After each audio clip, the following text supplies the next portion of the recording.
Yeah, welcome everybody to the Fly Racing Racer X podcast, Glendale Supercross review. Thank you for watching and or listening to this. We are doing these on YouTube, and the comments are fantastic. Most people really seem to like me, so I thank you, everybody. That's great news. And we got lots to talk about when it comes to Glendale. Not so much the racing, but yeah, stuff off the track and then what it means for the series in whole. Big swings last night, and we'll see if we can get this thing back on track or how it's going to play out from here, because now, round 5, the series gets pretty damn interesting. FlyRacing.com. Check them out. Cooper Webb, RJ Hampshire, Chance Hymas, tons of riders out there. Of course, the Pulpmx guys are crushing it this year. And flyracing.com for more information on that. The code Pulpmx will save you across the board. They got boots. They got great helmets. They got gear lines, women's, kids, all of it. 3 lines have the BOA closure system on it, which is fantastic. A nice little way to adjust your pants, and great colors and all of that. So flyracing.com. Check it out. Use the code Pulpmx.com. And also to Justin Brayton, even though he doesn't race anymore, he still wears Fly Racing. So thank you to Fly Racing, Renthal, Maxxis Tires, Motorsport.com, and also Brunt Work Wear, all on board with this podcast as well. We'll tell you more about them as we go on down this show. But I'm Steve Matthes. With me, he was back in the booth this weekend again, a multiple race run here in the booth upstairs, and didn't make it to the press box this week, but it's the Jason Wygant. What's up, Weege? Yeah, no, for sure. I went over there once or twice, but now I know the pattern. I think KTM Junior's around on the track, and I'm like, it's going to be empty. Yes, I now know I can only go at certain times, or I will not get credit. So I was not there at the right time. Weege, it's like, okay, it's maybe 20 yards from the booth. 20 yards. You can't make it over there? The only time I really go to the booth is during the second time sessions, and then like an hour before the show. Otherwise, where do you watch the first sessions from? On the floor with RC. Oh, okay. I did not know that. Okay. Yep. Then I go to the pits and try to chat people up, and then I even went to the pits after the practice to talk to Jorge Prado. I don't know if you know him, but he's the fast qualifier. Yeah, unbelievable. Yep. And Jesus. Into that. I came to Jesus. I came to Jesus. Yeah? Yep. I've never spoken to Jesus. He's really nice. He's cool. Yeah. I've got good reviews from him. That's from Fly Racing. That's Jason Thomas, also the trackside analyst for Glendale. On track. Lots to get into. We're gonna get there. Here we go. That's what it's called. What do you? Well, at least we're better than pit reporter. Like you're taking steps. Pit reporter's great too, bro. I'm just telling you what I do. Telling you what my job is. I'm super old, okay? I'm stuck in my ways. And what was Davey Coombs? What was his title back in the day? Davey Coombs. He is pit reporter then, yes. As is pit reporter. Pit reporter. That is not my job. And Hunter Lawrence on the Honda CR250R. Okay, so Brayton came to the press box. Adam Cianciarillo came to the press box. JT came a couple of times. It's fantastic. Great to hang out with us lowly media guys. So it's nice to have. They did have the buffet again. It's a yearly tradition, and Lewis did grab 3 or 4 plates from the buffet. He went in early and made friends, he said, with all of the workers before it even started, just to be like, "Hello, my name is Lewis," and so they all kind of liked him. So yeah, he was getting cookies. Like someone rents this, right? Like a corporate entity rents this, pays for it, and Lewis is just barging in. Yeah, for sure. And then the media guy that wears a team shirt, he had a plate. So it was sort of anarchy at some point. This food is for media or not? No, it is not. It is not. Oh, it's that right side, the next tier over. Yeah. And you guys just go for it? Well, I don't, but Lewis does, yeah. Oh, wow. Lewis should be 300 pounds the amount he eats. He doesn't stop eating all day. And he just scarfs down hot dogs and chicken and cookies and all of it during the day. But anyways, yeah, so it was a good time in the press box. Lots to get into today on the show. Code Pulpmx to save with Fly Racing. And Renthal also. Thank you to Renthal. Jorge Prado, fastest qualifier. He uses Renthal. And, of course, the Monster Energy Kawasaki. Yeah, they use Renthal also over there. Factory Honda, sprockets, bars, all of it, grips. They got lock-on grips that are fantastic. I used them in my chase for Loretta's last year. Renthal.com for more information. They got a direct-to-consumer site. $99 gets you free shipping, gets you some early closeouts, gets you early access to the products, the first products, and they are revamping some mountain bike stuff, so stay tuned. That gets me excited. Wait till you see their new mountain bike products. It's fantastic. So thank you to Renthal.com. Okay, Super Bowl's happening today. JT, I went pretty heavy on Seahawks covering 4-5. Really? Where are you at? Yeah. I listened to podcasts. I watched some stuff. I think it's happening. I haven't bet on sports in years, but I do like the Seahawks to win the game. But I don't like 4.5. That's not a good number. Oh no, I'm all in. Yeah, I'm cheering for you. But as a bettor, that's not a great number. They don't want you to take they don't want you betting that. 4.5 is a nasty number. You can lose a lot of ways that way. It is getting bet heavily, but it hasn't moved. So yeah, people are surprised at that too. It is getting bet heavily, but also not moving. So I don't really know how that works. Maybe the sharps are going down. I don't know. Weege, thoughts on the Super Bowl? Seahawks, Patriots? Is it thoughts on betting or the game? Either one. Yeah, I don't really have any thoughts on betting. You're not a big betting guy, huh? Works. Yeah. I still don't know what terms like plus 300 mean or minus something. I don't even know. All it means is if you bet $100 and they're plus 300, you get 3 times your money. 100 is the baseline. So plus 300 will be 3x your money if they win. Why not just have it 3x then? Why is it 300? Because it can be like minus 120, minus 160. Yeah. So then it'd be like 1.6 times your money. That's how it all. So the spread, I understand what the spread is because I know that the games have points. Yep. So there's the spread. Then you're betting plus 300 on the spread? No, that's money line. So that's just who wins or loses. So like every baseball game, every day, the Yankees will be like minus 140 pretty much every day because they that's just win or lose baseball games. Exactly. That is the money line. That is win or lose only. The spread, now you need to cover the points. So yeah. But they don't give like plus 300 on covering the points in the spread? You can. Typically, it's minus 110. So it's the 10 is the juice. That's why it's so hard to win this game because you're paying the juice all the time. Sometimes, like where Steve, like what's likely happening with Steve, they really don't want to move the number off 4.5. So they would make 4.5 and then go like minus 140 at 4.5. So now you're paying 40% juice or an extra 40 on the juice plus the line because they don't want to move the line for whatever reason. I don't know the ins and outs of that, but they'll make it like really discouraging to take that line if everybody's betting it. I'm as lost now, speaking of the juice, as when you and RC are trying to explain how mixed drinks works on a Friday. It's basically you could take the same bet. They're just taking some of your margin away. That's it. That's as simple as you need it. Anyway, as far as the game itself, I know that Seattle is heavily favored. It appears that the Pats are like somehow engineering games, even though they're not that good. But I feel like it's stupid to compare something that happened 25 years ago, but that was the original Pats and the original run of their original dynasty. I remember Brian Staley, our old boss at Racer X, person that all three of us respect mightily. Very smart guy. They were going against the greatest show on turf, one of the best NFL juggernauts ever at that time, the St. Louis Rams. And he said, if this Patriots team wins the Super Bowl, then I will admit I do not know anything about football. I know nothing about football. If this team, with their backup quarterback, who's not even good, can beat this team. And they did. And then they went on to be the greatest team ever. So, I don't know. It just reeks of that a lot. Okay. Anytime it's one game, man.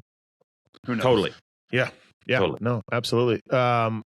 Also, by the way, I'd like to full apologize to both of you. I invited you to dinner on Friday night at a nice steak restaurant.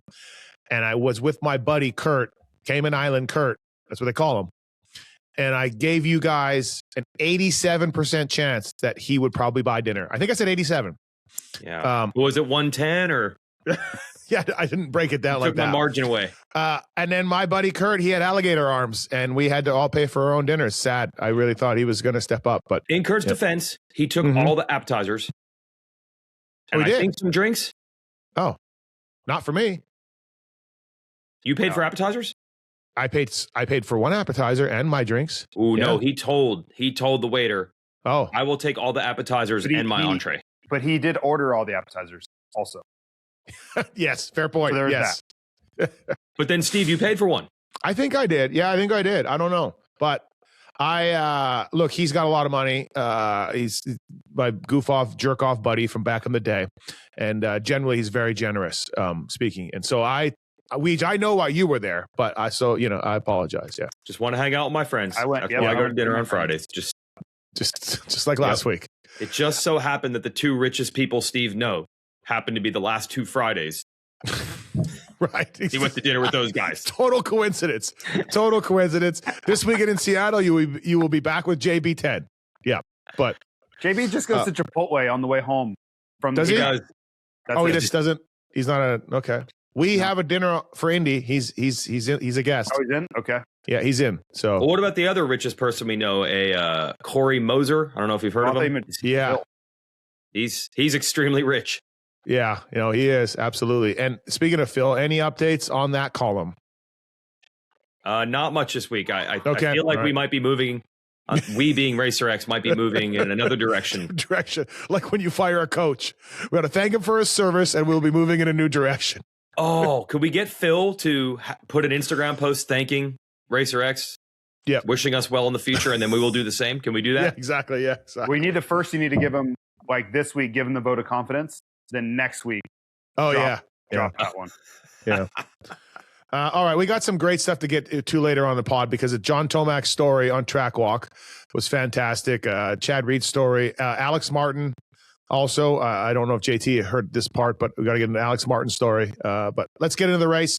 Fun track to race. Not great racing during the night. Everything was pretty chalk, except for Eli Tomac's crash, of course. But man, Tomac goes down in the first turn with Craig, and he gets up and he's limping, and he is way far back. Makes it up to 12th. I said 10th. Lewis said 13th, so I guess Lewis was correct when he got up because he was pretty far back. Anyways, yeah, new points leader, Hunter Lawrence, but Kenny Roczen wins the race. Of course, Larry Brooks, the team manager, battling cancer. They put out the post to that this week, and so that was kind of out in the public. And Kenny goes out and wins. Ken Roczen's awesome. I was surprised Hunter Lawrence didn't win. I thought Hunter, this was it. I thought this was going to be the night. But anyways, Weege, good for Hunter Lawrence, red plate. Great for Kenny Roczen. Good for Larry Brooks. A real win-win, except if you're Eli Tomac. Yeah, I'll go with Kenny mostly on this one because I think the Hunter Kenny win, can he win, not Kenny win. Like, I think people are starting to build this case of like, could Hunter Lawrence win 2 races and win the title? I don't think that's the way it's going to go. If he wins the title, he will win a lot more races. There is a myth out there because of your guy, Tim Ferry, Steve. Mm-hmm. You know how I operate. Yep. People will be like, Tim Ferry did it. And I'm like, one time in the entire 50-plus year history, and we're also talking 125 class here that had, 9 races that year? Like, that doesn't work. Just because it worked one time, it failed to work 300 other times. So here's what I think. I could see Hunter winning the title, but I could also see Hunter winning a lot of races en route to do it. And I even further asked our statistician, Brett Smith, I'm like, can you tell me how many wins Dungey got in the years he won the title? Because I think the myth is that Dungey just got 3rd every week all year and won the title. I think one year Dunge won 9 races, another one he won 8, and another one he won 8. The only one where he didn't win a lot was the 2017 year where Tomac was on fire. Mm-hmm. What I'm saying is, I think Hunter can win. He will win. He'll probably win a lot. And he's not that fast and he won't win, but he's consistent, is overstated, overrated. It's too deep a competition. It's too long of a series. It ain't going to happen. It's only round 5. He'll win. Were you surprised Hunter didn't win, though? Had the lead, had a couple seconds. Yes, because Roczen was all over him the first lap or 2, as you would expect Roczen to do. And he didn't get him. And then Hunter started pulling away. And I'm like, well, if we get to like the 8-minute mark, Kenny's used his best asset and didn't get the lead. But then he did. Yep.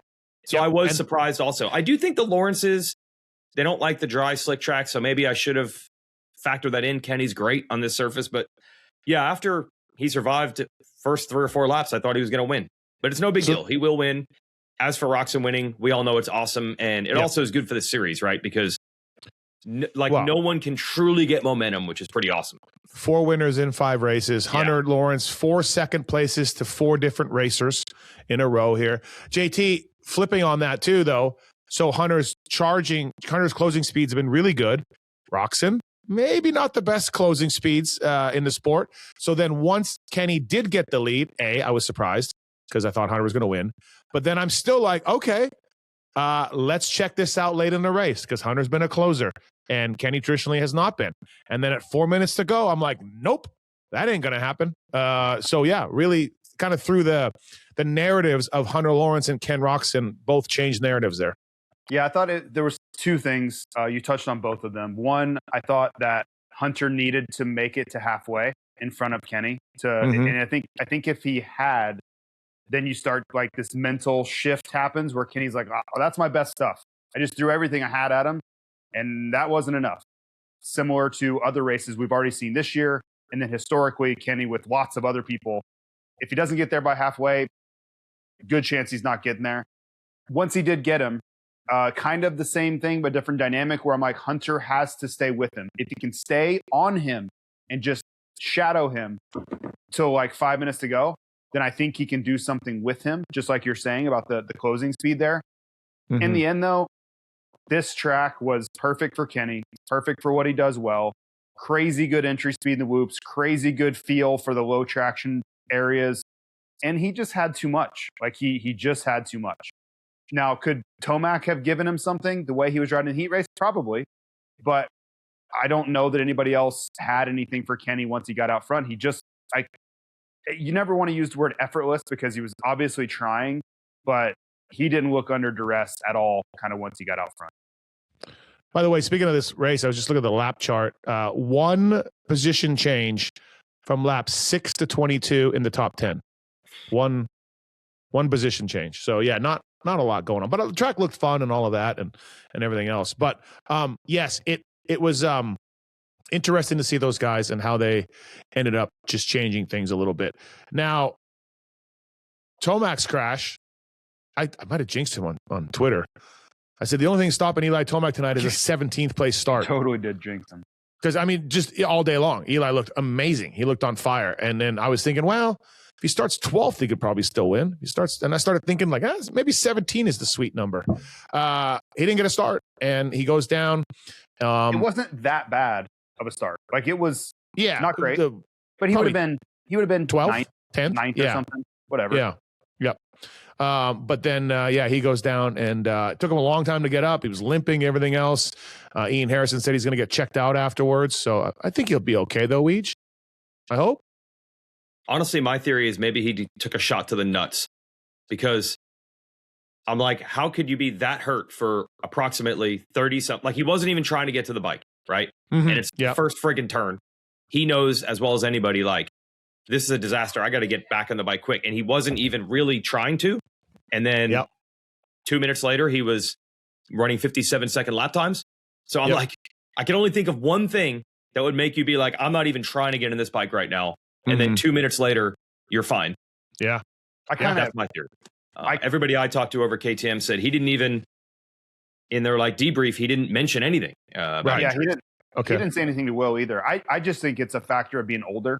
Like when you hit the ground, it just takes longer, man. Like you feel it more. You don't bounce as well. I just thought it's one of the only signs of him being 33 that we've seen, period. Like performance wise, we haven't seen it. Maybe that was just like, oh yeah, that hurt a little bit more than maybe it would have 10 years ago.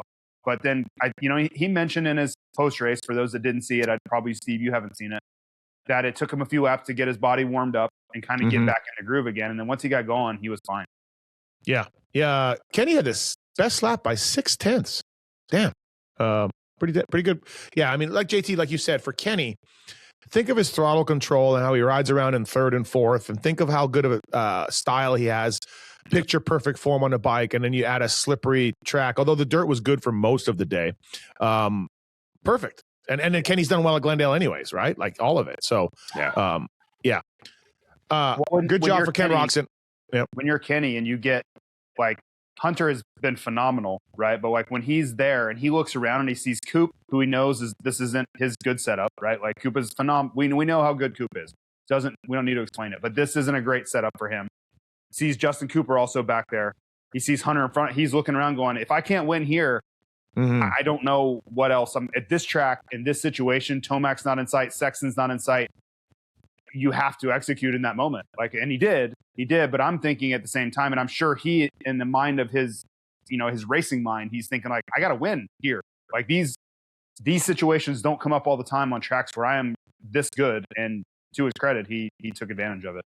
106 Weege for Hunter, 101 for Kenny, 98 for Eli. 7 points back as Webb, but spicy now. It is, like I said, it's perfect. Everybody loves Roczen, so any Kenny win is great. But also factor in that, we're still don't know exactly what's going to happen the next week. We rarely get to round 6. I feel where I really was afraid that someone was going to go down this weekend and we're going to lose somebody. And then I see Tomac slow to get up. I'm like, here it comes. But hopefully he's okay. But it doesn't tell you any more than we already knew Roczen was good. We already knew Hunter was good. So we just keep moving down the road, not knowing what we're going to get, which is phenomenal. Yeah. Also, by the way, he passed. It was unbelievable how much time he made up when he passed. Was he even that close to Hunter when he passed him? No, you guys were even hypothesizing, was there a mistake or what happened there? Because he was just hanging out back there, and then all of a sudden he was gone. He was past him. Yeah, so that inside of the sand must have been literally 2 seconds in one corner. So a couple things I heard after the race. I guess Kitchen was using that inside. Obviously, Kenny picked that up from Kitchen.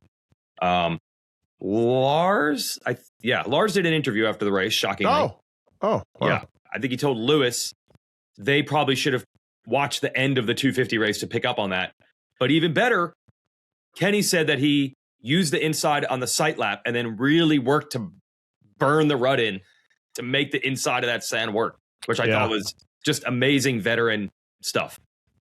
Yeah, and I got to comment on that sand when we get to Chase, by the way. Do you guys remember Anaheim 2 where Hunter was going inside and they had fixed the outside? Yeah. And he just kept getting passed. And you're like, Hunter, so this is twice now where they haven't noticed that this line has changed in the sand. So it's very un-Lawrence-like for them not to know this. They're usually so on top of a detail like that. I just found that interesting that that's 2 races in a row where Hunter, you could argue it cost him the win. Anaheim 2, he was coming at the end. And this one, maybe he stays in front of Roczen long enough, if not for that inside line. But yeah, that's I just found it odd that they didn't notice that because they're usually the king of details like that. I do like how these sand, and some of it, like Anaheim 2, was due to their prep, but I do like how this sand changes in the course of the night. Well, they've been changing it. The track crew before main events is going out there and fixing it. So for the riders, you can't just assume anything. You really have to be paying attention. For sure. Good dirt, by the way, for most of this night at Glendale. Man, it was just watered good. Yeah. In the main event, I obviously, as part of my job, I walked out there and man, it was rock hard. Yep. All right, so we got Ken Roczen first, Hunter Lawrence second, Cooper Webb third, and obviously last year he broke his podium list streak at Glendale, so he was tired of talking about that. I did a Steve show on Friday where I asked him about it. It's an award-winning Steve show. Terrible. People are loving it. And Coop said he's tired of not talking. He's happy he doesn't have to talk about that anymore. He got another podium at Glendale this weekend. Those guys pulled away pretty good with him, but I was mentioning it to someone. I said, look, if you're Cooper Webb, now it's 5 rounds down, lots to go. But if you're Cooper Webb and you said, hey, the last 2 races you beat Tomac and Sexton, and you've gained points on these guys, although he lost points to the lead this weekend, but you've gained points on those 2 all-timers, guys that you've battled with, I think you'll take it. I mean, there's comes a point where Coop's going to have to go hey, Hunter's for real and Kenny's for real and in this title chase. But I'm just saying, if you look back, I think if you're Cooper Webb, you're like, look, I've made up points. Yeah, he's on the two guys. Closer than he was. He's closer to the lead than he was. Yeah, it's gone 24, 17, 15. So yeah. So you're stoked. You're just still happy with that. And you just got through. There's no way he's thinking it only matters where I am compared to Sexton and Tomac. I don't think he's taking Hunter for granted. You don't think that runs into his mind? Like, there's no way he doesn't think that Hunter is good. I'm just saying, 17 rounds. This Hunter Lawrence has never won a race. You know, like who's for real here? 17 rounds. I'm not saying really don't think Cooper's not taking Hunter as a serious threat. Okay.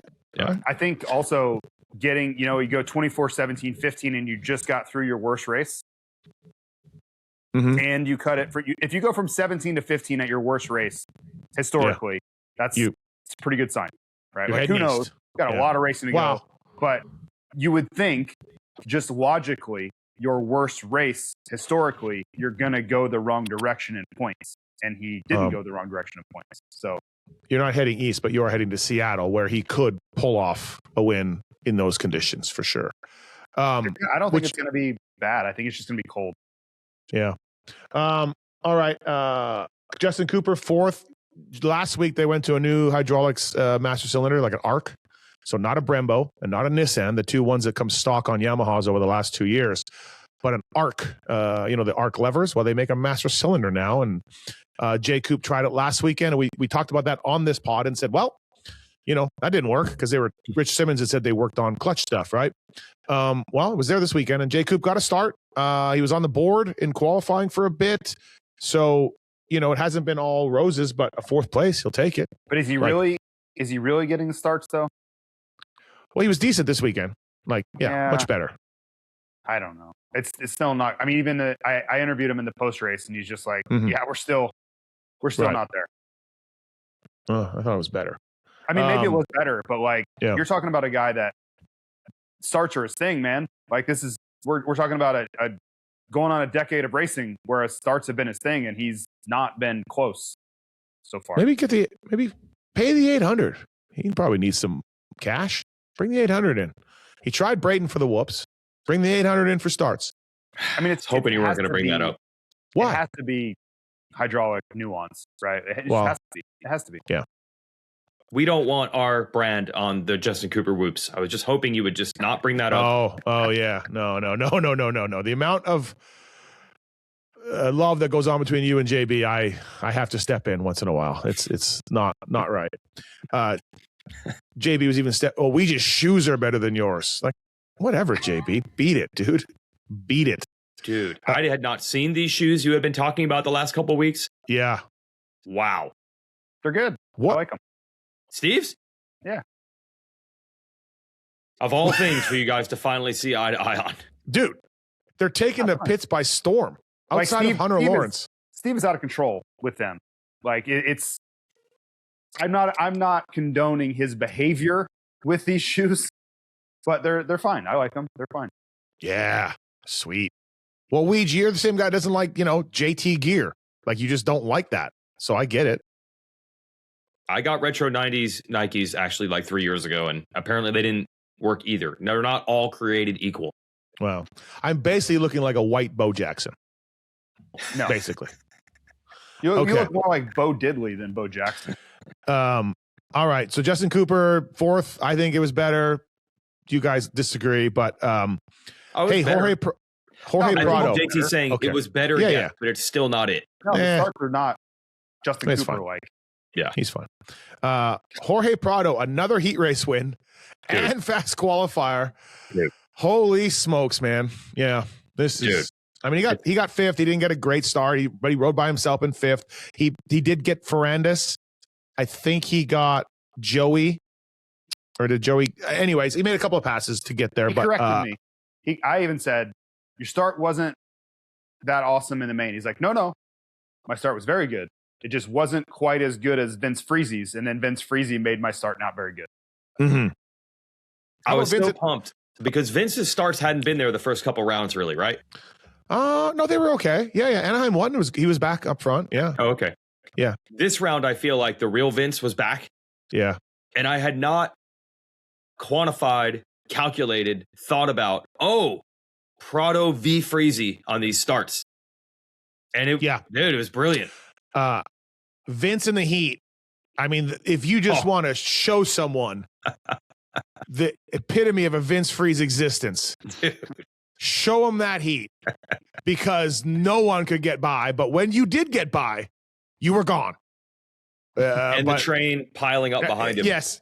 And Ferrandis just couldn't make it happen. And everyone was going by Dylan and then by Vince. And there's Dylan just right behind Vince. Can't quite figure it out. That was the piece de la resistance of Vince Freeze right there. That was Picasso, Vince Freeze.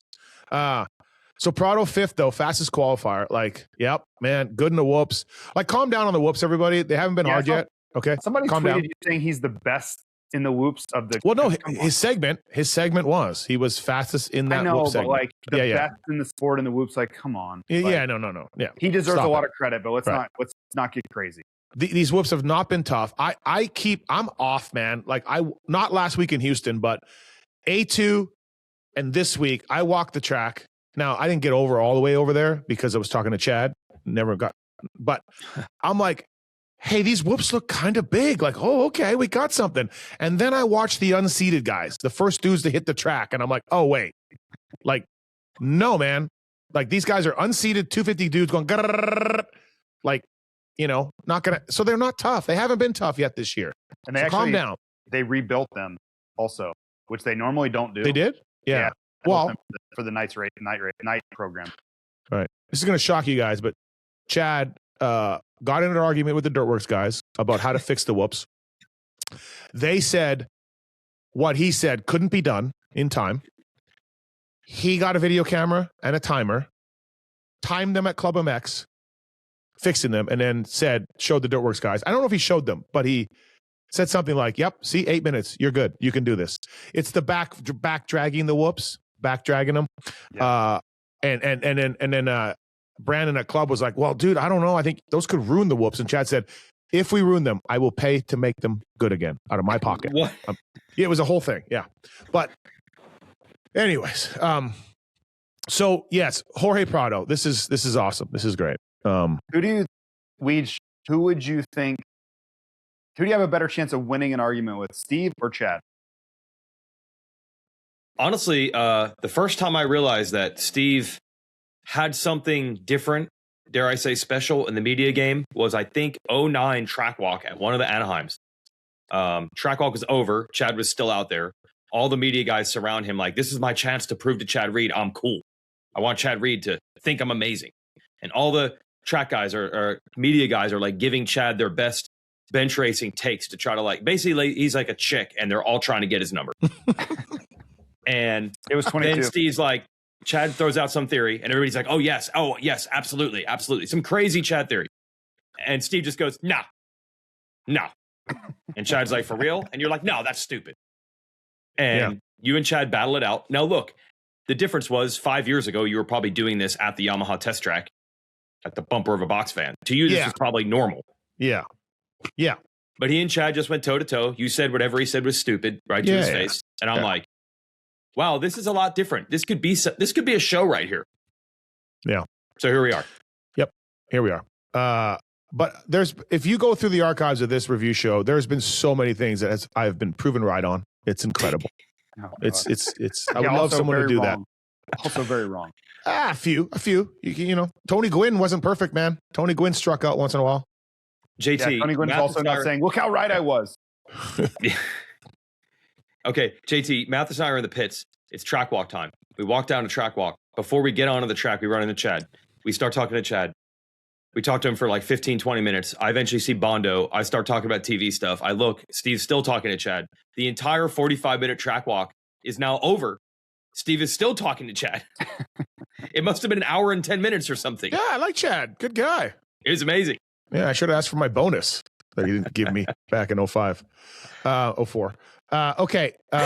Good job for Prado. Cowie guys are happy for him. Also, still, I think they're all still happy for him. So, yeah. Listen, I was so goddamn wrong about Prado, though, if you really want to like talk about being wrong.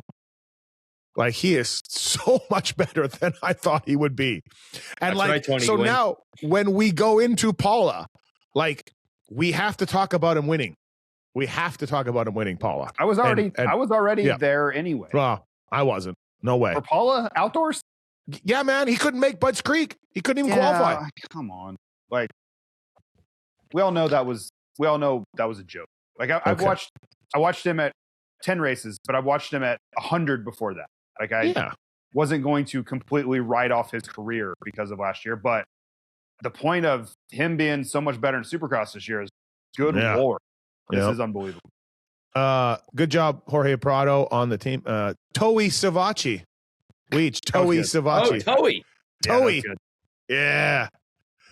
Good job, Toei. Hey, I did the same thing in 06. Actually, Brock Sellards broke my toe. Which toe is it? Big toe. My toe. Okay. My left big toe. But is Toei's toe the big toe? Yeah. Okay. Yeah, and it sucks. I don't know if it's his left, but shifting with your big left toe it was horrific pain every day trying to maintain. Like, so if it was his left and he's doing what he's doing, like, great job. Yeah, it is. He told me it is the shifter foot. It's that really, really sucks. How long do you remember? Like, how long are we talking here? Weeks, I would assume. Yeah, I mean it's a small bone, right? Like, but it's residual pain for a long time. Just because it's not a broken bone anymore doesn't mean it's not going to hurt anymore. Yeah. Like, and everything's affected. Your training, your sleeping, like mine was cut really bad too. So it's just bleeding all over the place all the time. Thanks, in my Brock. boot. Just sucks. So poor Joey, he's, as you say, Steve, a glass half full guy. Empty. Glass half empty guy. Empty. Yes, you're right. Glass half empty. Yes. Yep. Even when he won races, he was still depressed even on nights where he won. Yep. Just this year, I said, good job. And he said, there's a lot of guys hurt last year. Yeah. What I said. He's riding awesome. This is the guys he's beating and the bikes they're on. So I asked him how the toe was. Toe's not good. Top of the board, man. Yes, he was. Yes, he was. An off weekend last week because of the toe. Narco Nate told me that he was taking his boot off down on the line before the races and stuff. That. So so good job. 6th place, like right in the mix. Fantastic. Good job for Toei to get right back into the mix. And my favorite part of the weekend is I see Toei on track walk and I'm asking about the foot. That's not good news. That's not positive. That's glass half empty news. Yeah. That his foot's going to hurt every time he shifts for the next month or so. I said, how's your bike? He's like, we really like it, but there's some stuff I'd like. If we could just get a factory transmission. It's so hard as the race goes on. Are we first gear, second gear? I'm guessing going into corners. So that's kind of a bummer. Likes his bike. He's comfortable on it, but he would like some stuff. Then I happen to see Theo from Kawasaki, one of the crew chiefs, coming by. And I just casually, I'm like, hey, how's it going with Sexton? And he's like, yeah, we expect when you have a really high-end rider, which we haven't had for a while, that we're going to have to, this is what you get. Like, these guys are demanding, and we accept that, and we understand that. And I'm like, Jason Anderson wasn't that good? And he's like, no, the last time we really had an elite guy was Adam Cianciarulo. And I'm like, not Anderson? And he's like, we didn't you're saying it again. Yeah. I'm like, he's like, we didn't expect Anderson to win all these races. Like, we did not think he'd be that good. But Adam, man, Adam was so fast. Adam was amazing. Adam was so good. And I'm like, dude, Savachi's standing right here. Like, you let Joey go because of Adam. So eventually I'm like, maybe we don't want to talk about this right in front of Joey. And Theo's like, yeah, but he was so fast, man. Adam was so good. And Joey's just getting like punched in the nuts repeatedly. Like, can I just say how much I disagree with that take? Like, entirely. Joey disagreed also. I mean, Anderson had won a title in 18. Like, sure, was he not doing quite as well? Cool. Adam had never won a 450 Supercross. Jason won 7 Supercross races in 2022. Like, yeah, but they're saying before 22. He was a champion in 2018. When they're deciding to hire him for 22, they did not expect this guy's going to win races for us. He was a Monster Energy Supercross champion in 2018. Yeah. To say he's not elite, give me a break. That's pretty much the exact words Joey used. He's like, he had won the title. You didn't think he'd be that good? And they're like, Adam, man. Adam was so good. I'm like, stop telling this to Joey's face. Did they get into the Tomac bonus thing for Monster Cup at all? Just to like top it off? Just to like put a cherry on top? Like, man, the Tomac won $1 million. It was great. He didn't give you anything, Joey, did he? Huh? Yeah, Joey, what'd you get out of that, Joey? What'd you get? My Uber driver from a couple months ago would like to weigh in on that too. Yes, Joey's he would uncle. also. Oh God, poor Joey, dude. Poor Joey, but he's right. He's off to a great start, man. It's cool. Yep. Awesome to see. He's riding awesome. Yeah. Yep. So sixth place for Joey. Chase Sexton, man. His jump was okay, and then he got pinched or whatever, and he was way back. I read somewhere that he got a horrible jump. No, his jump was good. I haven't seen it. Okay. No, jump was fine. He was in the mix. It wasn't like an amazing jump, but it was fine. But then as soon as, like, say, 4 feet out of the gate, he just got slammed, pinched, and now he was in the back. I heard he wasn't feeling that well. I haven't verified that. He also had his hat on backwards. Oh, for signing. No, yeah, that doesn't count. I know JT's a big hat analyst guy now, so that doesn't count. That's not the move. That doesn't count. I thought it all counted last year. No. It has to be like a deliberate doing a press conference or an interview on television. He was signing. Deliberate type move. He was signing. Yeah, but nobody cares about that. He's not like it's not the same thing. Oh my god. It's not the same thing. Oh wow. Okay, here we go. It's not anyways, even close. He got 7th. He, like I said, I heard he wasn't feeling good. Maybe that's it. He got 7th. His fastest lap was 58.1. He wasn't in the 57s at all. He never showed a lot of his qualifying. skill. He was like 3rd, 4th-ish at best. Yep. He also was doing the inside line on the sand, jumping that little double, and it was awesome. And then he switched to the outside because he had a close call. He got kicked sideways a little bit, and then he switched to the outside. And then everybody switched to the inside after that, or shortly after that. So early on, he had an edge there, and then everyone figured it out, and he went back to the outside. Like he couldn't have timed it any worse. Watching him.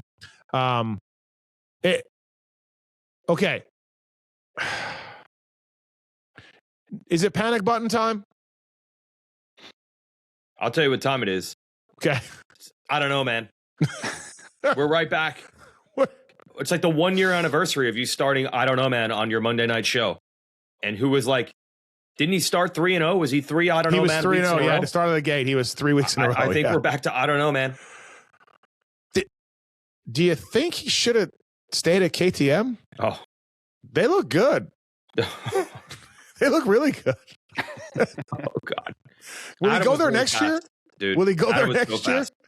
I don't know, man. I will say we talked about this. Prado and Sexton are trading places, and one of them's got to be right and one of them's got to be wrong. It looks like Prado might be right so far. His win saves him from panic button. That saves the panic button. Mm-hmm. If we were 5 rounds down and he hadn't had a win yet, I think I'm pulling it out of the drawer. But the win saves him because he's one of only 4 riders to win this year. But he has 1 podium in 5 races. Yeah. It's more now, if we find out that he really was ill or something these last 2 weeks, then it's totally fine. But the last 2 weeks have it really hasn't been Chase Sexton like. No. I was wondering this 7th. I don't know how we could look this up because it's hard to quantify it, but like we know the book on Sexton. Sometimes he gets bad finishes because he'll crash or something.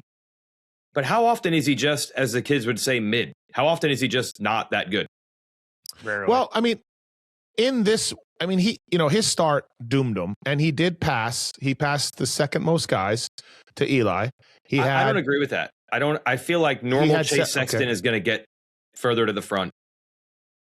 He's definitely going to get Joey Savacci and Prado. Yes. Listen, right. He could not shake AP in the heat or the main forever.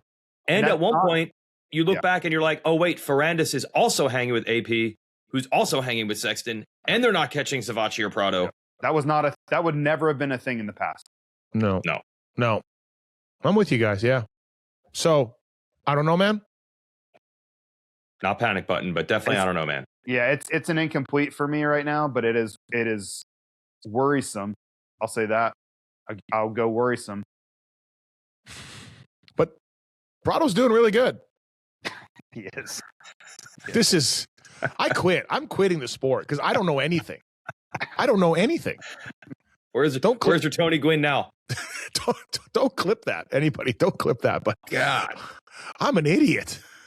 Like, this is so not what I thought with either one of those two guys. All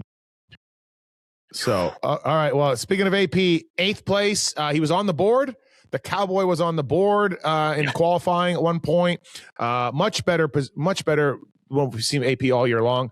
I had a segment on one of my dumb shows about who should be the most worried, RJ, AP, or J Coop with their starts. And I think we picked AP, but now maybe RJ. He was sick. He had food poisoning or something. He crashed first lap, flew over the berm. Yeah, but that wasn't what did it. He was sick coming in, so he was barely able to function. Okay, so AP 8th, good job for AP. Yep, ready to go. Ferrandis 9th, got a start, went backwards. Dylan. I said it before. I did get MX Reference to run the stats on Dylan for my column last week on Racer X. He has been slightly better on Ducati than Phoenix Honda. I was thinking it was a wash. I'm like, same guy to me. But he's been better. Qualifying position, points, all that stuff. He's been better on Ducati. The first year, he was really good to start the season. He was like 5, 6 ish, but then never as good after. Also on track walk, I saw Alex Martin wearing a Ducati team shirt ish. I'm like, what are you doing? And he was doing Ducati VIP. What? I'm like, wait, what? Because Randy Valade was doing it. Did you guys know that? I did see Randy at Houston. Yeah. Randy was doing Ducati VIP, Canadian national champion.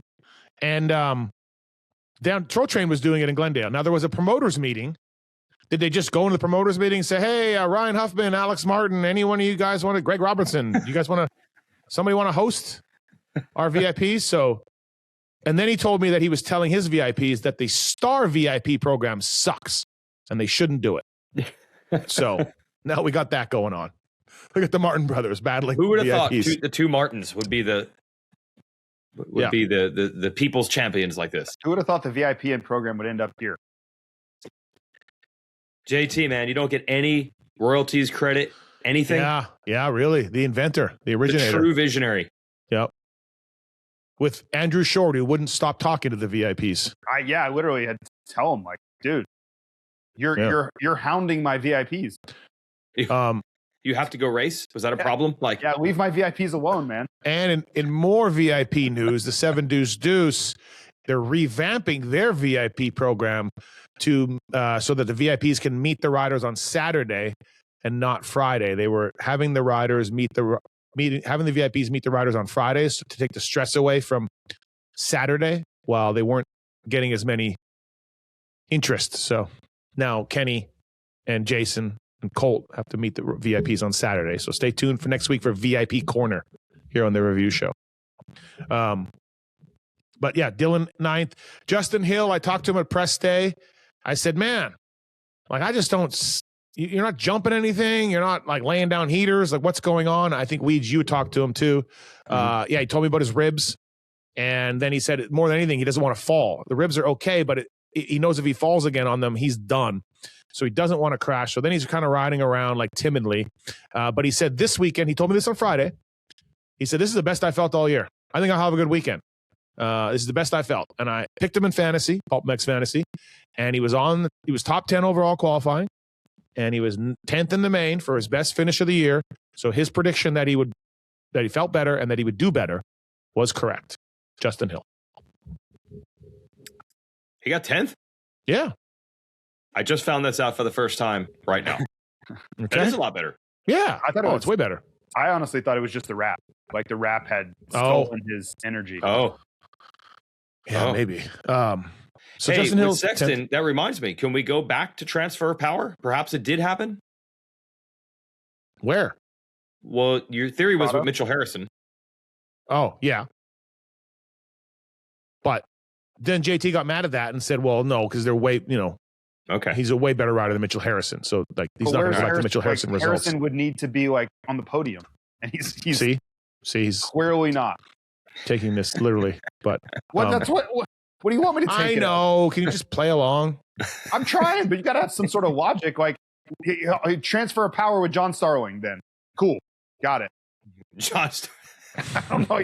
Sexton is going to handle the next restart in Pro Motocross. Yeah. By the way, thank you to Renthal, of course, Fly Racing, code Pulpmx to save at flyracing.com. Maxxis Tires. Speaking of Mitchell Harrison and Vince Freeze, Maxxis Tires. Also, speaking of Maxxis Tires, Max Miller, broken arm and broken leg, I think, for Mad Max. So heal up for the International Supercross race team. Shout out Lights Out Lightsel. He's filling in at PRMX.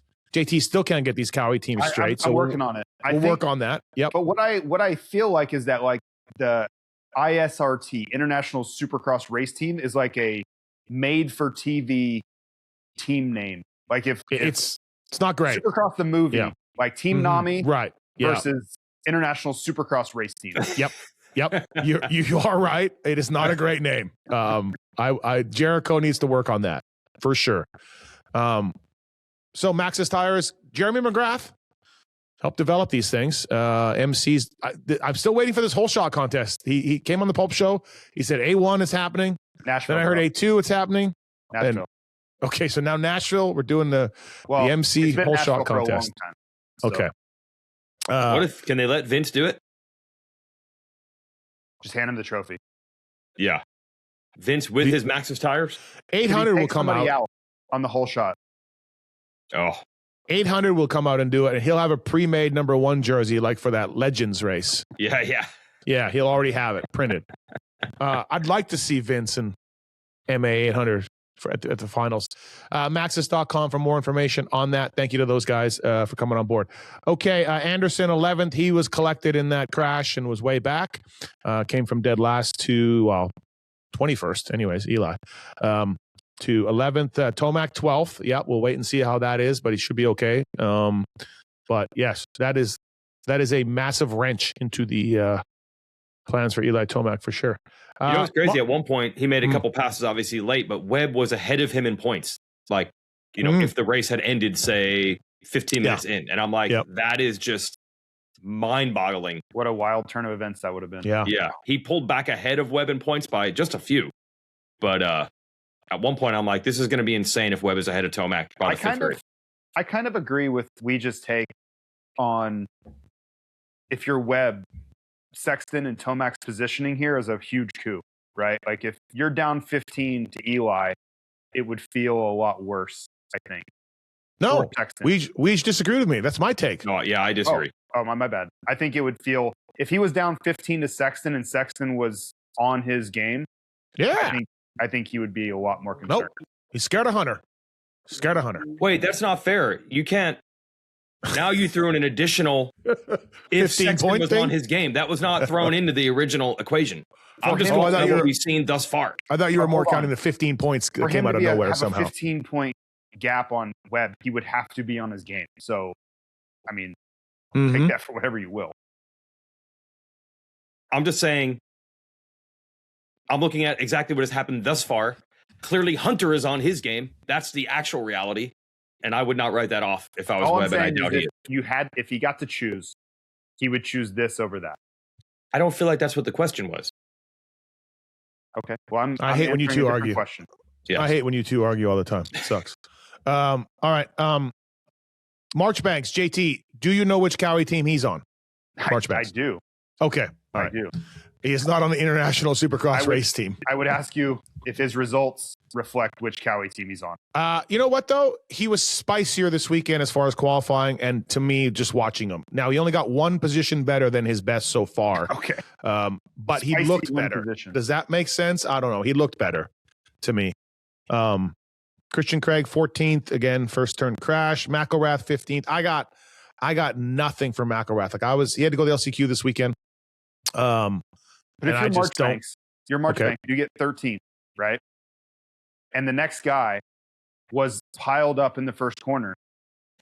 That's not great. It's not great.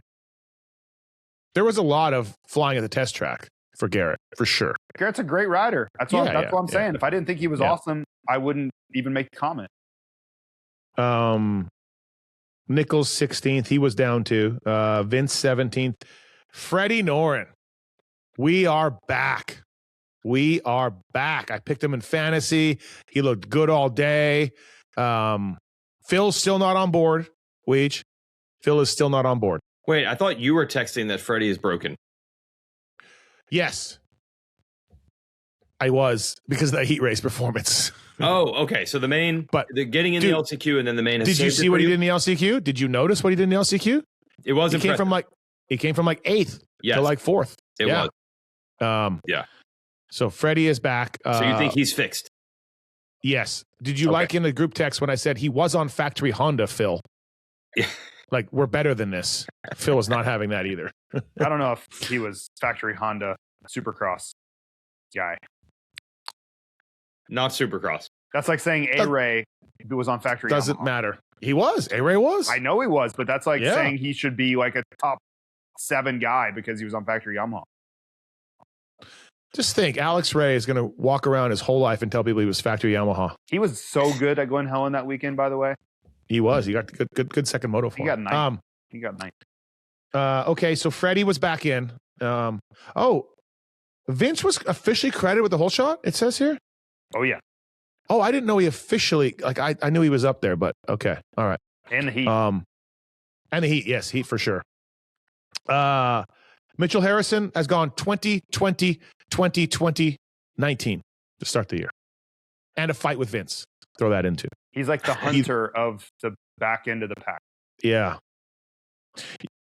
Little preview to my race tech rant tomorrow night, and I love stats, and MX Reference does a great job for us at Pulp, and I love all these new stat guys, and I love this stuff that's going out, SMX Muse and all these dudes. But Weege, you're with me on this. I saw today, Mitchell Harrison is the first racer in Supercross history to make 5 straight mains via the LCQ. So, okay, cool. I don't even know if I believe that's true. Well, I don't know, but there is no way this guy is going through Cycle Newses and looking at the old LCQ results. I don't believe that's true. And, Jim Hawley was an LCQ guy for a long time, rollerball. It's only a lot of guys. Like, there are many. From like 03 on, or 04. Yes, so you should put that. You shouldn't say Supercross history. You should say, since I can look at the stats, that's when it's happened. Like, stop it. We don't know that that's true. So, yeah, it's just qualify it. I have argued this also because there are a lot of LCQ stats for me prior to 04 that would count for things. Who cares? I definitely don't care. Yes, but they're incomplete. It's all incomplete. And I'm get it, and I love it, but just put a little qualifier in there, since, little asterisk, since, what is it, 04 the stats go to? I don't know, whatever. Like yes. Just put a little stat in there, because we don't know, because nobody kept track of stats. So I will say that the Clinton and Brett, who we use on TV, they actually did go comb through all the, I just want people to know, when you hear a stat in the TV show, it is going through Cycle News. It is going back to 74. But yes, that's not what most people are doing, because if you go to the AMA site, public, you can only find 03 on. So I just want people to know there are some complete stats. It's true. But that's definitely not what everybody's working with. Right. The SMX official ones are official, painstakingly official. Harlan Hardog was back in the main event. There was a joke in the group text that we wondered if in Harlan's contract with Moran's Racing, that if Moran's didn't make the main, he got to ride for Harlan in the main, if that was in the contract. Oh, wow. Yeah, but it was not, I guess. So, yeah. Moran's went down in the LCQ. Harlan got in. Cartwright got in. Good job, Josh Cartwright. Malcolm had a rough main, man. Before he pulled out, he had crashed 3 times. And then I don't know if he's hurt. I don't know what the final one was, but bent up bike or whatever. But yeah, Malcolm was not having a good time out there. So, yeah. Bummer deal from Mookie. All right, that's the 450 class for Glendale. Anything else? Fly Racing, flyracing.com. Trying to see if there's any no information in the Husky PR about Malcolm. I mean, he rode off, like grabbed his mechanic, said, we're out of here. Yeah, maybe it was finally time. The last one was in the sand. The official word, are you ready? Yep. A pair of untimely crashes during the main event forced him to retire. I think there was 3. Okay. But maybe 2. But Okay, Fly Racing, code Pulpmx to save with Fly Racing and Renthal Maxxis. Motorsport.com, speaking of Pulpmx, which we're going to do shortly here, they are giving away a replica bike from the folks at Yamaha and Pulpmx. They have weekly prizes for guys like from Fly Racing as well. And go to motorsport.com/win. It's the best place to buy your online and OEM parts, and they ship for free over $79. And great company. I ordered a bunch of project bike parts from these guys, and head to toe, they've got you covered. They got Maxxis, they got Renthal, they got Yamaha, they got Fly Racing, all of it. Motorsport.com. Thank you to those guys for coming on board. Also, Brunt Work Wear. You know who's got Brunt Work Wear? Pedro. Pedro's a fantastic mechanic, and he's doing wonders. Jorge Prado. Yep. Yes. For Jorge Prado out there. I feel like this was, I don't know why he's Pedro. Doesn't look like a guy named Pedro, but now he's got a Spanish rider. So it has worked out. Yep. I told you his name on this pod last year, which I just found out last year. Richard. His name's Richard something. Richard Sterling, I think. Yes. But so Steve, you did not know until he's been around like with J-Mark for 10 years. Yes. And you finally got the real name. I think it's Richard Sterling, which is like the most non-Pedro name of all time. But he's got Brunt Workwear. So does Cam. Hunter Lawrence's mechanic. Jelly's a big Brunt Workwear guy. Works for Anderson there. And bruntworkwear.com, code Pulpmxshow saves you on whether it's boots, a Marin and Omen boot. They're comfy. They're working man boots right out of the box. They'll fit great. Unlike those Nikes I wear, by the way, which just absolutely kill my feet. It's not good. They're not even comfortable. No. Well, I have super wide feet. So, dude, I could barely walk by the end of Friday. That's why they didn't make an appearance on Saturday. Oh, wow. They're limited time wears. So, but not Brunt Workwear. They'll no. Speaking of barely doing something, I can barely look at the computer because my eyes are burning so bad from the smoke. It was smoke. Yeah. I was telling the dirt jerks guys, close the roof because the dirt was so good. But maybe they should open it more. I don't know if I would have survived. Also, thanks to Brunt Workwear, Pulpmx Show saves you with those guys, and Weege Onyx Maps also. Yeah, Onyx Maps has 750,000 miles of trails mapped out, public and private land, probably more on the west than the east. So if you live out in, say, Vegas, and you got a UTV shows up at your house, or a couple dozen mountain bikes are in your garage, or even a dirt bike, there's one of those, I believe at least one, maybe some old ones too. You could use onxmaps.com or go to OnX Off-Road in the App Store and find where to ride around Vegas or around Glendale, Arizona, or probably around the Seattle, Washington area, and any other stop that we go to. You can find out where to ride, hike, bike, whatever you want. onxmaps.com. And subscribe to Racer X magazine. I wrote a story about my Australian / Paris 3-weekend excursion and that I did in November, I think in the last issue or issue before. So yeah, subscribe to Racer X JT magazine. Wrote a Simon Lagenfelder story, I think. Yep, right? It's great. It's fantastic. Yep. Really good. By the way, Tim Geiser won the international race this weekend. 111. Mantova. Yep. International Supercross race team? Yeah, no, international motocross race team. Oh, okay. No, this was international sand and mud race. Yeah. Okay, lots to get into still on here. Code Pulpmx to save with Fly Racing. 250 class. Has anybody checked? Did Asterix or Alpine Stars, did they go over to Levi to see if the arrow is still in him? Did it cause any harm? Any arrow injuries? A quiver sticking out of him? Anybody do that? I think he is unbothered by what has been. Okay. Because there was an arrow shot into him. I saw it. Great job by Deegs. Won again. 4 out of 5 wins. Qualifying heat race. Yep. See you later. Looked great. And he's doing what we all thought he needed to do before he moves to 450 full time on it. And then Levi Kitchen, dude, horrific start again. Don't know if it was a start device issue or not, but what a ride. Levi Kitchen. We mentioned that sand. He was doubling into that sand, getting guys every lap there. Man, that was a great ride by Kitch. So good job. We each take it wherever you want to.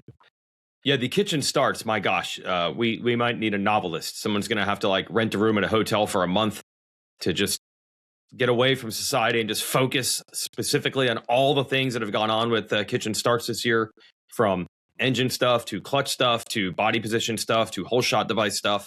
Still not working. apparently.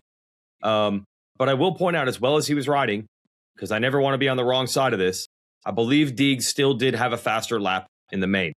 So I just don't want people coming at me. If we start saying how good Kitchen was riding, I'm aware that he still probably wouldn't have beaten Deegan anyway. So Mosman had a better lap too.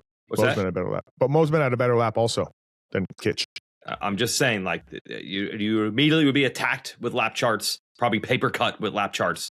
So Deegs the best guy. Deegs is the best guy, but Kitchen did also ride awesome. Without Kitch, we're not very entertained. That was exciting to watch Levi ride. Yes. Yeah. And you know what? Honestly, on that topic, I think we were kind of alluding to this earlier. The track sucked, honestly, for passing. So even more credit to Kitchen to pull that off. Mm-hmm. Yep. I think both things can be true. Deegan was phenomenal all day, all night. Deserved to win. He has really turned a corner, in my opinion, and his skill set.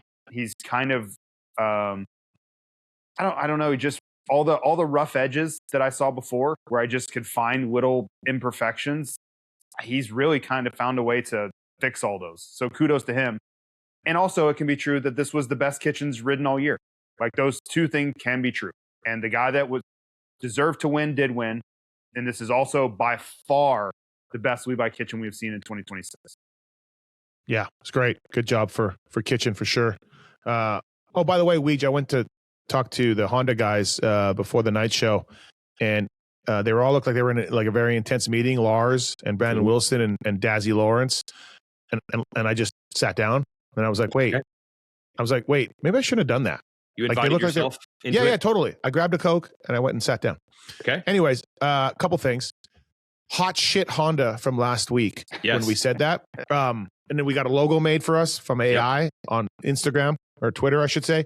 Hutch loved that. And then also Brandon Wilson, who's the big boss at Honda, said he would probably support a team called Hot Shit Honda. Okay. So we can maybe think about that a little bit. Yeah.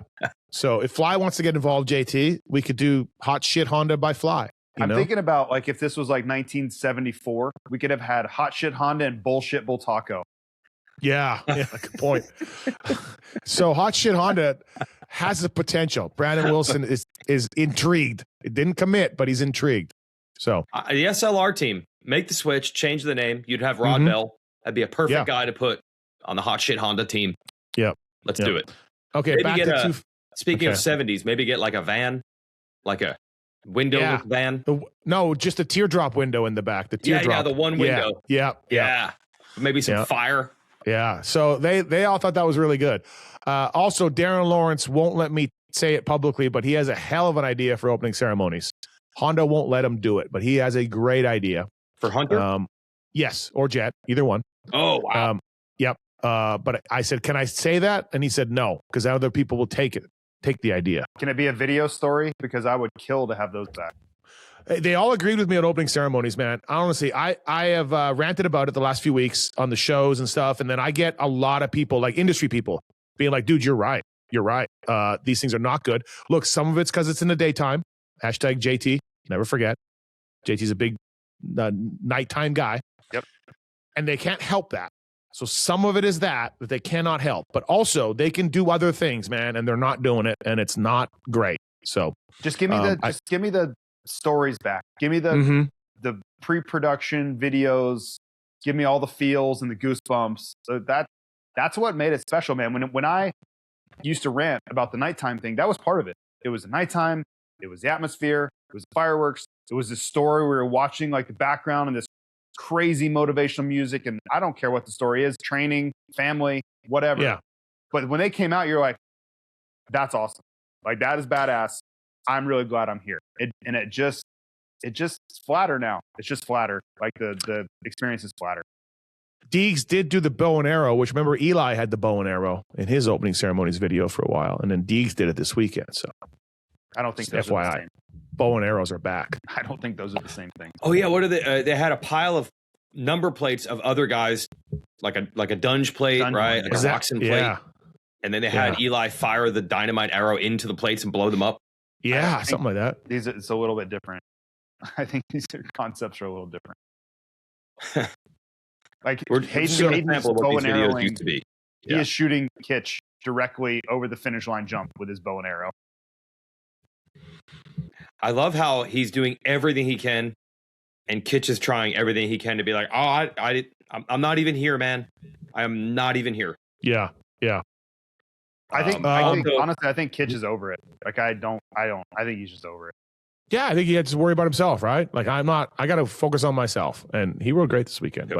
But you know what? I will say this: okay. I'm not even going to come. It's easy to come down on Deegs for the antics, but I mean, if you're Deegs, you're like, bro, the guy took me out last year and cost me $500,000. Like, I feel like he has every right to do whatever he wants at this point. But that goes back to what we were saying, though. But if you're, why did he take me out? Well, I talked shit to him on social. I talked shit about him personally. I slid into this person's DMs. I did this. I did that. I said I wasn't tired, like other people. Like, there's no ownership of the actions on why Levi, because Levi doesn't have a tendency to cross 14 ruts and T-bone people. That's not his MO. But, to me, like, take ownership of what you did to make this guy so mad and be like, well, shit, he kind of got me. I don't know. No one does that anymore. There's no accountability, whether it's politics or sports or anything. No one says like, kind of had that coming. No one says that. Most people never really have. No, I will say most people don't. I will say though, when it happened at St. Louis, Deegs didn't lose his mind. He did not lose his mind. Brian did, but apparently Hayden was good. Hayden did not. He went there. You could see he was pissed. Yep. Brent said, "Hey, we're going to the truck," and he said, "Okay, we're going to the truck." Like, that's. I'm not trying to defend Hayden's actions. No, you're right. Yeah. But he did not go crazy when I probably would have. I probably would have lost my mind, and he did not. And on the track, I mean, look, he passed him pretty aggressively last week, but he has not T-boned him. He has not done anything to endanger him. Mm-hmm. And even if Brian got angry last year, almost to JT's point, again, he didn't go into the truck and try to fight him. Deegan has not done anything that would endanger the health. He hasn't tried to go after his leg or something. I love how this is. Us three have seen combined 800 million laps and 800 dirty passes and rivalries over the years. Yeah. And we're clarifying, like, he didn't break his leg. That's what I'm saying. Like, we're lowering the bar for Hayden based on past actions. I don't agree, because I feel like Kitchen got him way worse, and now we're saying, like, it's a little crazy that Deegan is shooting an arrow at him. Like, he could have just T-boned him last week. He chose not to do that. He could. I don't care about the arrow. Yeah, I don't care about the arrow. I'm fine. You don't care about the arrow. Okay. No. I'm saying, I'm making a joke about it. Tease anybody up. Yeah. I don't really care about the arrow. Like, whatever. Tell me a time where Deegs has, like, teed somebody up. Other than, like, Davies, which honestly, the Davies thing, he hit him in the side, man. Yeah, like, I was on the front end, and I know the whole podium thing, like, Hayden and I are never going to be like, we're never going to get coffee. But I was very much like, this wasn't that bad. Hayden hit him in the side. He didn't tee him up. Yep. He didn't put his front wheel through his frame. I don't know that I can tell you a time where Hayden I just saw him go in and blast somebody like that. He doesn't really do that. He does a lot of other things. Other things. He doesn't really do that. So I don't think we're lowering the standards. I think he is above what the bar could be. Like, if he had completely T-boned and cleaned Kitchen at some point this year, you might even still be able to make an argument like, Kitch had that coming. But Deegs didn't even go to that level. He's going to antics level, but that's relatively benign. I don't think it's been, because it's Deegan, it's going to get way more attention than it probably should. But he had every chance to just ruin him last week, and he crossed some ruts, but he didn't ruin him. He tried to tee Shimoda up. I'll take it back. He tried to tee Shimoda up in Vegas. The one in the big berm before they come, like, he did try to back towards the finish. I will retract my statement before viewers go crazy. But it is not, his MO is typically not to ride dirty on the racetrack. That's really not. It's more antics and, look backs and roosting people than it is endangering people. Agreed. Agreed. Yeah. So I just want to say that it's not the lowest of the low, because the lowest of the low would be he hasn't even put Kitchen on the ground. He hasn't even done that.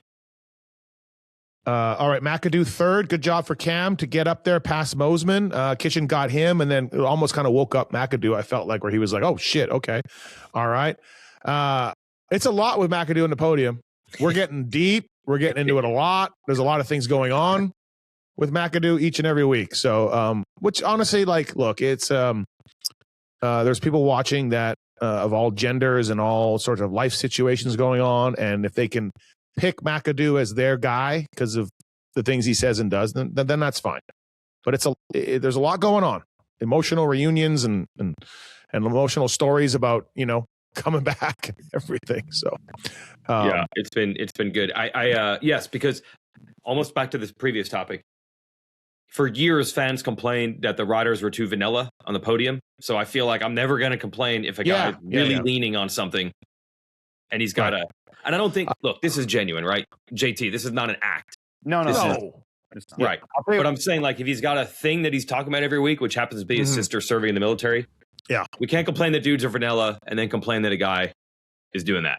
I'll tell you what was not vanilla was Aiden Shive's interview. Whoa. Yes. Winning the LCQ, that was not vanilla. Whoa. Also, Cop throwing his bike down.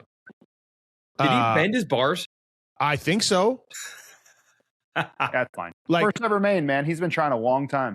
Dude. Okay. Cool, man. Yeah, that's ridiculous. God, it's ridiculous. I cannot believe he had not made a main. I honestly thought that was a typo. These bikes don't have emotion, man. It's fine. You got to race it in 15 minutes. He's got to deal with that, not you.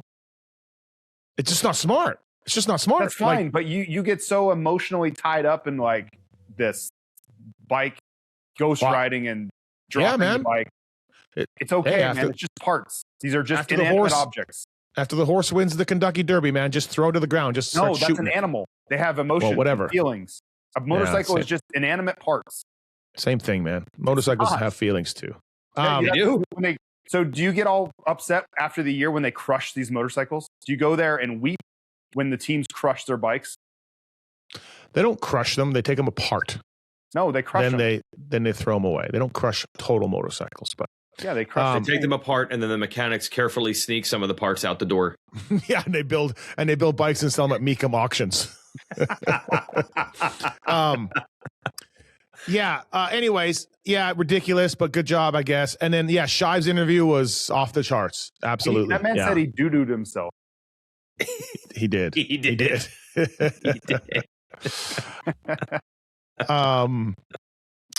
Mosman fourth. He was second, so probably not stoked. Mosey was on that, going second to fourth for him. Ryder D went backwards a bit too. Rode really good in the heat, man. He was way back in the heat, and he charged forward. And I was like, oh, he's on it. Ryder D's on it. He was on the board at some point as quick as Parker Ross, dude. Same. Yes. Parker Ross was way far. Yeah. So Ryder D's and Mosman probably aren't stoked with their mains. Kitchen and McAdoo are pretty happy with their mains. Did you kind of flip flop there? I know I'm jumping out of your rhythm here, but did you see Parker Ross's crash? No. Oh my gosh! I know we didn't have him in fantasy though. But holy crap! I can't believe he got up at all, let alone got up and qualified. This was the sand into the tough blocks. Yeah. Huge one. Also, Bar X news too. Justin Brayton's big Lux Turner bandwagon he had going on. Lux was about 2 laps away from winning his first heat. That didn't work out. What does Brayton know about racing? Nothing. To your chagrin, he didn't win the heat. Nothing. How dare you? I didn't like the amount of air Brayton's pumping into Turner's tires. The only thing you didn't like about it is that someone else was doing the thing that you do all the time.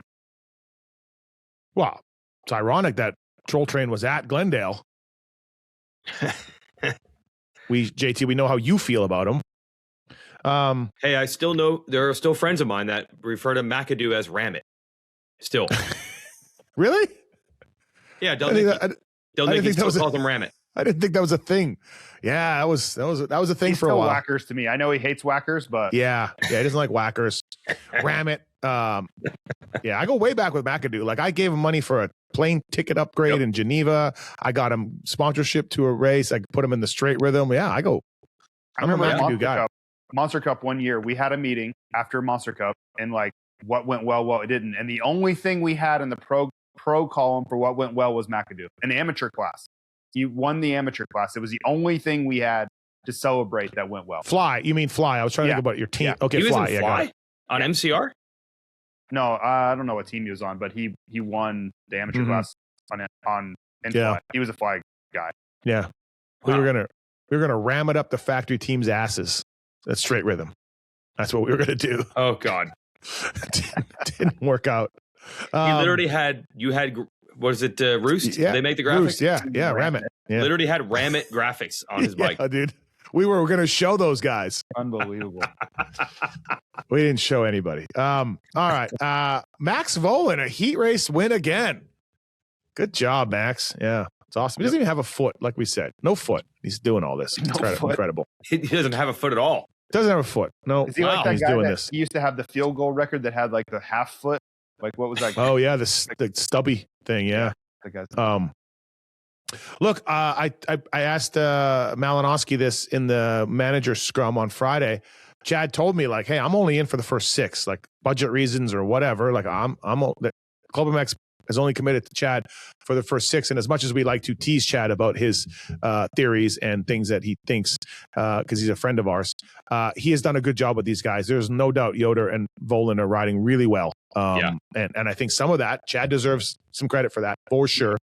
I'll be the first one to tell you, if he is dedicated to helping you go fast on a motorcycle, I promise you he knows what to do.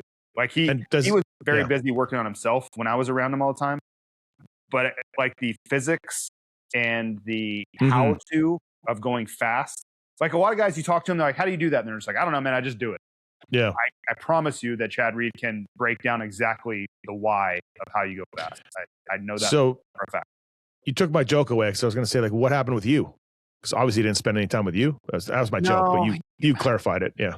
Like every once in a while, he would have time to try to help me. But, dude, he was already doing so much for me anyway. Like, to also be my coach is, like, not I remember when Timmy said he rode your bike to see your setup. Timmy's like, I got on his bike to, like see how good it was, or see if I could help him with the bike setup. And then he came back half a lap later. He's like, I'm not riding this, man. Well, yeah, it was set up because I'm short. Like that's. Yeah, I know. But Timmy was like, I'm in. And then, no, man, no, I don't know what you got going on with your bike. Like you can figure it out yourself. But he says that, but he literally switched to a Honda 450 in 06 because he rode my 05. That's true. Yeah, he did ride Hondas. Yeah. So anyway, good job for Chad. Yoder's press day outfit was a choice. He had some sort of like Arab thing on and then glasses indoors. It was fantastic. All right. So Yoder, Max goes 6-7. Anstie, I put this on Twitter. Like, we got to look into a transfer of power. I don't know with who or what happened. Like maybe a tough block, because he's kind of riding about as good as a tough block would right now. It's not rough good. Weekend man. For Lewis, man. Yeah. Well, another rough weekend. Just add them all up, right? Oh, okay. I don't know, man. I don't know. So he's not on the board. He's not in the mix. His starts are gone. Well, his starts were great in the heat, but then Austin put WD-40 on his rotors or something, and Max just decided to go into another lane. Max said it was all on him. He walked elbows with somebody, couldn't stop. Oh, the start. Yeah. No, I was kidding. I was bugging Austin, his mechanic, about SC1 on the rotors. Well, I said it on the broadcast. I thought it was either brake pads weren't seated in, something, because I haven't seen somebody be that unable to stop. Yeah, that was intense. But yeah, Max Anstie told Lewis in the main he forgot to put it into start map mode. Oh no. That happened to me on the first start of the Washougal last year against JT. I forgot.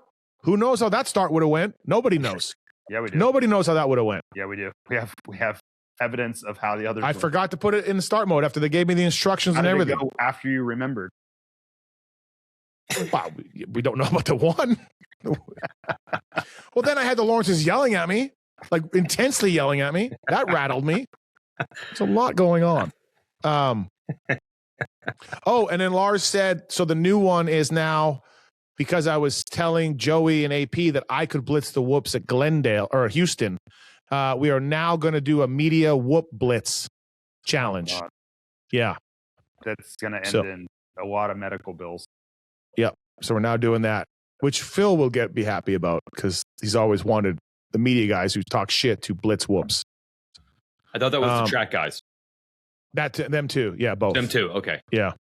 Did he say he was going to take one of the dozer guys and tape his arm wide open in fourth? Tape the throttle wide open and put a Dirtworks guy on the bike. Avery Long 9th, Parker Ross 10th again. Yeah. Good job for Parker Ross. Lux Turner 11th. Take that, JB. Varize is good. Yeah, good job for Varize. Wageman back in the mix. Crockett Myers, Yellow Magic, going on. He is not a. I know it's because he's buddies with Kitchen, but there's a Crockett Myers Hayden Deegan beef stewing on Instagram. Oh God. God. Yeah. Okay. Jeez. That all goes into the Kitchen thing. No one is safe. Cole Thompson raced Arena Cross on Friday and then went to the Supercross on Saturday. Wageman too, I guess. I don't know if Wageman did or not. Wageman didn't race. No? Okay. No. Rod Bell 15th, Slosher, Massiangelo. Massiangelo's Canadian, by the way. He's riding pretty well. And then Revan Gordon, Aiden Shive, Colby Kopp. There we go. Revan Gordon's first main ever. And Kopp's, both of them. Yeah. Yeah. So Revan Gordon's brother's the kid on Star? Yeah, Landon. Okay. They used to both be Team Green and then Star. Yeah. Why did they name their one kid ridiculously name of Revan, but the other kid gets a good name? It's not spelled like Revan, your motorcycle. It's spelled completely different. Yeah. I understand your point. Yeah. Because there are somebody out there that named their kids Revan and Racing. Yeah. It's on their trailer. Yep. This is their real names. Yeah. Okay. Fly Racing, Racer X podcast. Before we go, saw John Tomac after talking to Chad Reed. Weege and I walked away and we saw John Tomac on Track Walk. And JT's a legend. By the way, I called him the general. I called him a general on Track Walk, and then I started thinking about Brian's name as a general. And so, do we know? There's two generals now? You didn't start thinking about this. I told you this. No, I think I brought it up in the text. Like, who's the real general? I brought it up in the press box. I said, which you said I was hanging out with a general. I said, which one? Oh, like, okay. Oh yeah. Sorry. Okay. So, yeah, got a general. We got two generals. But don't put that out too much. Nobody listens to this show, right? Because no. If Hayden finds out about that, then he'll be somehow going at it with John Tomac on Instagram. Yeah. Which I would love to see that. I would love to see Eli come off the tractor at Hayden. Oh, the Twitter? Yeah. Yeah. Well, I mean, there was some, because Hayden can't be anything but himself. He posted a clip of passing Tomac last year, and apparently that was not well received within the Tomac camp. Like, hey man, we let you come and ride here. We let you ride to Colorado, all this, and then you post that you passed me. Like, Eli was not a fan of that. Not a fan. So, anywho, John Tomac, I told him about an awesome photo I saw of John with long hair, Oakley blades from late 80s. Came up in my Instagram feed. Because my Instagram feed is basically mountain bikes, basset hounds, and old motocross photos. And anyway, so John told us a story of that at Weege, and then he also told us a crazy silly season story that he said we could share. Yeah, so Eli, remember, raced for Geico Honda 450 also, and was doing quite well. He's a free agent, and I can't believe John told us all this. And we even said, can we say this on a podcast? And he said, yeah, sure. He felt they had a really good core group of people with that Factory Connection team. They had Dave Arnold back working there. I'd assume Ziggy. Gilly. Yeah. And he said that the Japanese folks that were helping them with Honda, they really had a good group. And he said to Eli, don't worry about the bike. It's hard to find a good group of people. Just stick with the people. Yeah. And Honda, if you don't like the frame or whatever, that'll work itself out. But Eli wanted to go to Cowie. But eventually Eli decided to stay, and he was literally going to sign 2 more years to stay at Geico Honda. I don't know who the guy was that John was saying was going to deliver the contract. Dan Bentley, Double D. Why is Dan Bentley Double D? Do you really want to know? You don't want to know. No, this is not. JT knows. No, I do JT know. knows. Yeah. Okay. You cannot. So Dan Bentley, his nickname is Double D. Okay, he is the team manager back then, right, for Geico? Yeah. Right? Yeah. Or no, factory Honda team. Yeah. I guess technically Tomac was employed by them. Sure. He said, Bentley decides to go on a mountain bike ride on Friday and doesn't bring the contract to the track. Then Eli races Saturday. This is Oakland, I guess 2015. Yeah. Has a bad 16? night. Has one of those. 16. Doesn't he go to Cowie in 17? No, he went to Cowie for 16. Okay, sorry. All right. Oh, yep. okay. Has one of those weirdo Eli arm pump. Probably had the back of the bike too low, I would assume. Mm-hmm. Bad rides. And Eli's like, yeah, forget it. I'm signing with Cowie. So as John Tomac tells the story, if Dan Bentley didn't go mountain biking that Friday of Oakland 2015 and did bring the contract to the track, Eli would have signed it then, and they probably would have never ridden for Cowie. Because and he then did still have his way to say, I have no problems with Cowie. We have no regrets. Cowie was good. We won plenty on Cowie. Yeah. But the point is, he wouldn't have gone to Cowie, which is like, we're like, wow, that's like earth-shattering. Changed the trajectory of everything. Dan brought the contract Saturday, and John and Eli are like, it's race day. You know, let's sign. We don't do anything on race day. Let's just sign it Sunday. Let's not sign on race day. And it wasn't going to sign on Friday because Dan went on a mountain bike ride. And then the ride happened, and Eli was like, nope. Not doing it. We're going to Cowie. It was that close. It was a mountain bike ride away.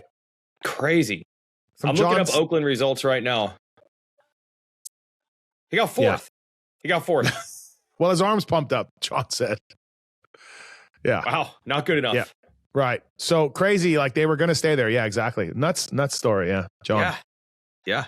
Johnny T. He's a legend. He's a legend. Dude, he is A legend. B, he was awesome. All the stories were great. Yeah. Seth drops the word legend way too much for these guys. But John Tomac, you know what's incredible? He is a legend. And the most impressive thing about him to me is that he was a professional road racer, which is like this other thing, right? And then he's like, nah, don't want to do that. Everybody's doing drugs. Don't want to do that. Mm-hmm. Now I'm going to go be a world champion mountain biker. Which is like wildly different skill. But okay. Then drugs got into that, and he went downhilling, and then he became a world-class downhill mountain bike guy. Yeah, it's incredible. I did a podcast with him years ago now, but it's all still really good. And John lays it all out, and we get into his career, and exactly. He was just nuts. How good he was, you know. Like for anybody listening, going, it's all bicycles. It's not. Like it's the thing. The differences in those things to be a world champion and all. Like, give me a break. Yep. That is insane. And Eli was a fourth place away from staying on Honda. And then, Cowie had AC coming, and he was so good. He won on everything. Joey, do you realize how fast Adam was? All right. Okay. That's the wrap up for today. Anything else? Do we have to talk about? No? Okay. Super Bowl one other coming thing. up here. I'm a little mad about this. Come on. So we all know that Chad had his interview during SMX Next at Anaheim, where he said, I don't think the amateurs, and he clarified with us. He's like, I'm not saying that the track crew sucks or SMX Next shouldn't be out there. I'm just saying the timing was bad. That was a bad time to hold that race. There should be more track maintenance. It wasn't like a full blowout rant. But no, and that's and sorry to interrupt you, but yes, I was on social media. I got DMs on Instagram and Twitter that's like, Chad's never going to be allowed on a race again. He just lit up Feld and blah, blah, blah. Right. And watching it back, and I'm like, so? Yeah. Yeah, and he felt like that too. He's like, I didn't think it was that bad. Like it was being critical, but it was being critical over one specific detail, not like the whole thing sucks.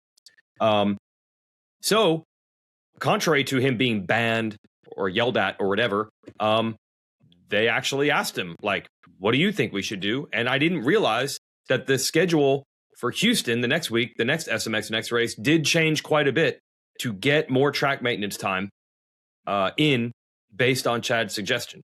So I feel like people obviously are always addicted to the drama and the negative, crazy stuff. And for whatever reason, when something good comes out of something, it almost never even gets talked about, let alone reported on. I only found this out from talking to Chad.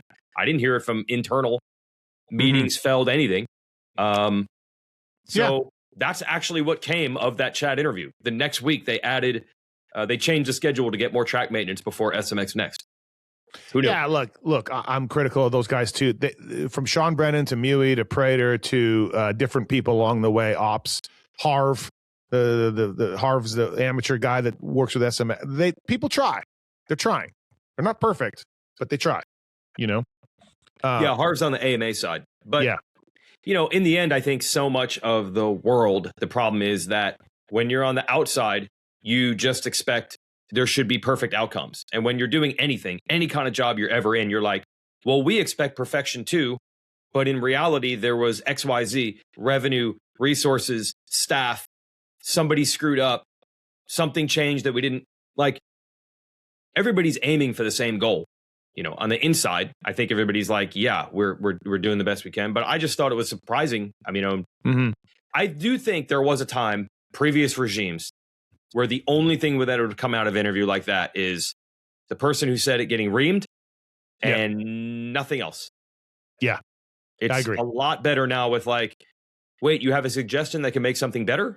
We're not exactly pumped about the negative interview, but put that aside. Tell us what you think. How can we make it better? Jay Sexton got introduced earlier in opening ceremonies. He did, didn't he? Yeah, last 2 weeks he did. Yeah. So he complained about it, and they did move up. Also in the department, one last thing in the department of grit and heroism. Whenever I go to Arizona, I always think of Chuck Franklin, because for a long time, Chuck Franklin was a sponsor of Arizona Supercross, Phoenix Supercross.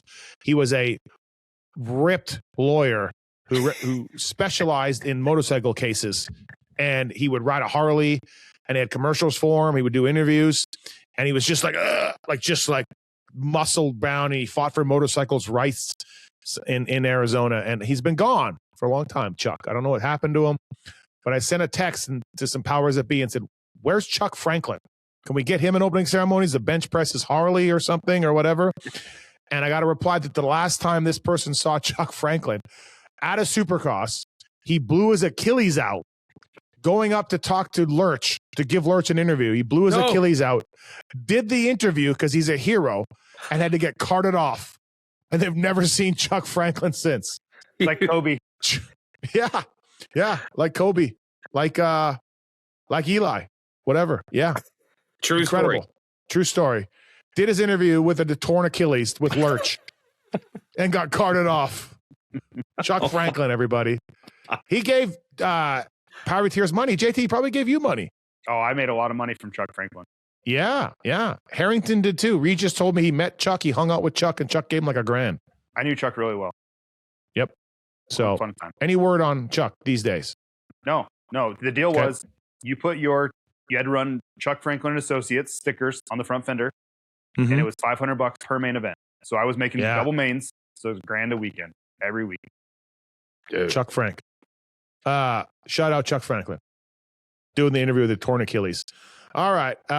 We're on to Seattle. If the Seahawks win, the track crew can't get in till Wednesday because there's things planned in the stadium, and then it's going to be tough. But those guys will also be heroes this week if the Seahawks win, to get that thing done for Lumen Field this Saturday night in Seattle. So should be a good one, though. This series is upside down right now. It's really, really cool.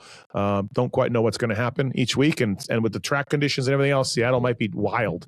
It might be wild. So buckle up. Fly Racing, Racer X Podcast, Motorsport, Renthal, Maxxis Tires, Onyx Maps, Brunt Work Wear, all on board with us. Motorsport.com, in case I didn't miss that. JT, Weege, thanks, boys. See ya.